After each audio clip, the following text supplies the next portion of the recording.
Passion's best game list, number 3, Silent Hill 2. You know, funny thing about survival horror is that the term itself is a little confining because some of my favorite survival horror games actually fall a bit short on the survival aspect, which is to say they're not that hard, they're not that difficult. Silent Hill 2, I would put up there as the best horror game ever made, and I would put maybe Silent Hill 3 and also Fatal Frame 2 Crimson Butterfly not far behind it.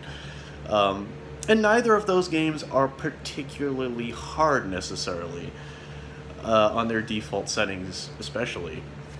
You know, I feel like Silent Hill 2, when it was first released, caught a lot of flack for that. It's not a particularly hard game. It's actually admittedly pretty easygoing for a horror game. Like, the monsters are more pitiful and unnerving than they are, like, ferocious and difficult to fight.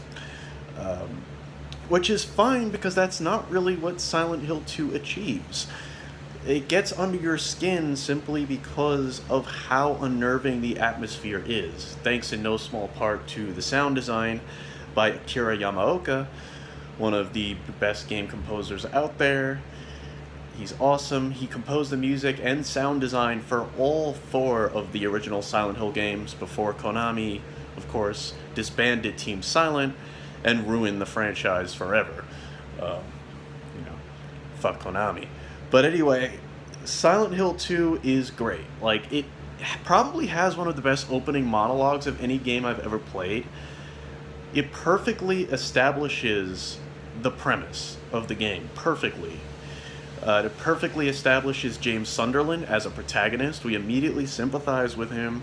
We immediately know why he's there in this creepy ghost town, why he wants to see his, deceased wife Mary again, after receiving a letter from her. It seems inexplicable that he would even show up there after something so creepy, but, the game does such a great job of establishing that, of setting that up, that it's easy to get invested.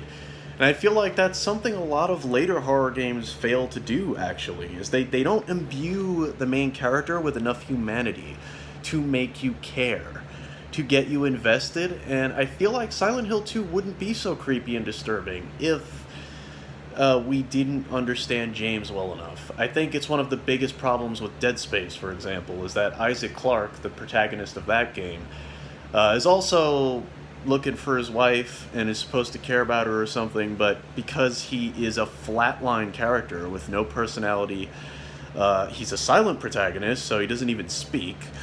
You're supposed to fill in the blanks yourself, which doesn't work with that kind of narrative. It doesn't work with that kind of game, at least not for me. I think it's just bad storytelling, period. Regardless of the medium that you've chosen to tell your story, that's just writing 101. You need a character that you can care about and sympathize with if we're going to, feel for that character. If we're going to fear for our protagonist in our horror game, we have to care about that character. And Silent Hill 2 does that better than any game I've played, aside from maybe the other Silent Hills, and, again, Crimson Butterfly did that pretty well. But yeah, Silent Hill 2, stay away from the HD collection version that Konami released several years back. It ruined the art direction, destroyed the graphics, to the point where the artist behind the game's visuals actually got on social media and commented on how ugly it looks, and was surprised that it was released in that state, that was the finished remaster. So avoid that at all costs. If you can, find a way to play it on PS2 or on PC, where I heard a couple of modders got together, or maybe it was just one, I don't know, and did a really great job of doing their own remaster that did the game's art justice and didn't destroy it. So if you can get your hands on that, good on you. Yeah, Silent Hill 2, one of the best games ever. awesome narrative. Check it out.